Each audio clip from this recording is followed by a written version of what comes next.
The Brothers Grimm Fairy Tales. Cat and the Mouse in Partnership. A certain cat has made the acquaintance of the mouse, and had said so much to her about the great love and friendship she felt for her, that at length the mouse agreed that they should live and keep house together.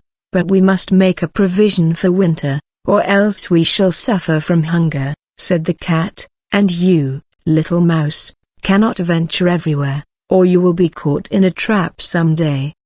The good advice was followed, and a pot of fat was bought, but they did not know where to put it. At length, after much consideration, the cat said, "I know no place where it will be better stored up than in the church, for no one dares take anything away from there. We will set it beneath the altar, and not touch it until we are really in need of it."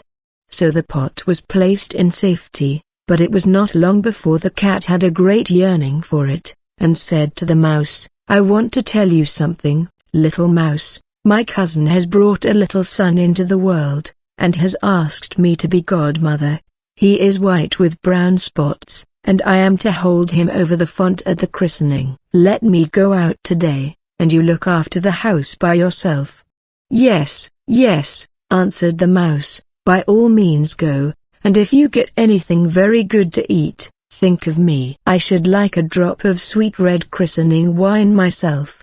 All this, however, was untrue. The cat had no cousin, and had not been asked to be godmother. She went straight to the church, stole to the pot of fat, began to lick at it, and licked the drop of the fat off. Then she took a walk upon the roofs of the town, looked out for opportunities, and then stretched herself in the sun, and licked her lips whenever she thought of the pot of fat, and not until it was evening did she return home. "Well, here you are again," said the mouse, "no doubt you have had a merry day."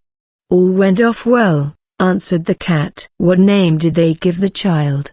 "Top Off," said the cat quite coolly. "Top Off," cried the mouse, "that is a very odd and uncommon name. Is it a usual one in your family?"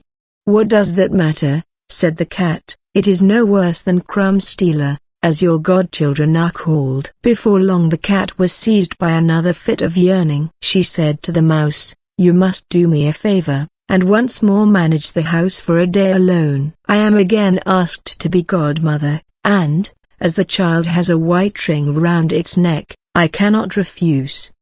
The good mouse consented, but the cat crept behind the town walls to the church, and devoured half the pot of fat. "Nothing ever seems so good as what one keeps to oneself," said she, and was quite satisfied with her day's work. When she went home the mouse inquired, "And what was the child christened?" "Half done," answered the cat. "Half done? What are you saying? I never heard the name in my life. I'll wager anything it is not in the calendar."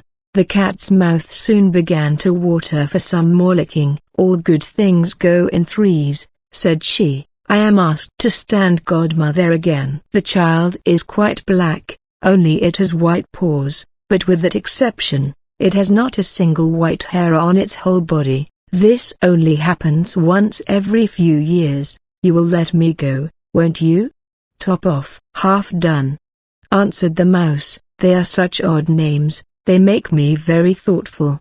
"You sit at home," said the cat, "in your dark gray fur coat and long tail, and are filled with fancies. That's because you do not go out in the daytime."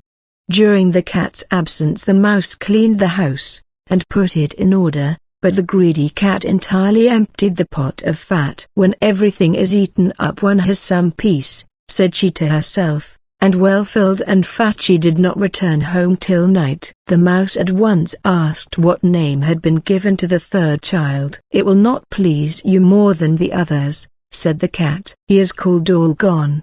"All Gone," cried the mouse. "That is the most suspicious name of all. I have never seen it in print. All Gone, what can that mean?"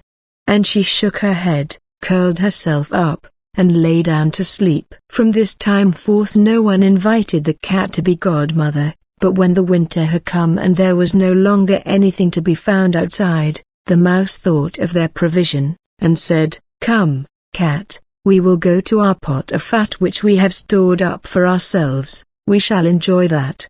"Yes," answered the cat, "you will enjoy it as much as you would enjoy sticking that dainty tongue of yours out of the window."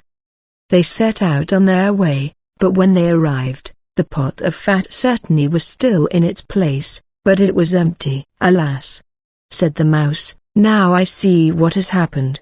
Now it comes to light. You are a true friend. You have devoured all when you were standing godmother, first top off, then half done." "Then, will you hold your tongue?" cried the cat. "One word more, and I will eat you too." All gone was already on the poor mouse's lips. Scarcely had she spoken it before the cat sprang on her, seized her, and swallowed her down. Verily, that is the way of the world.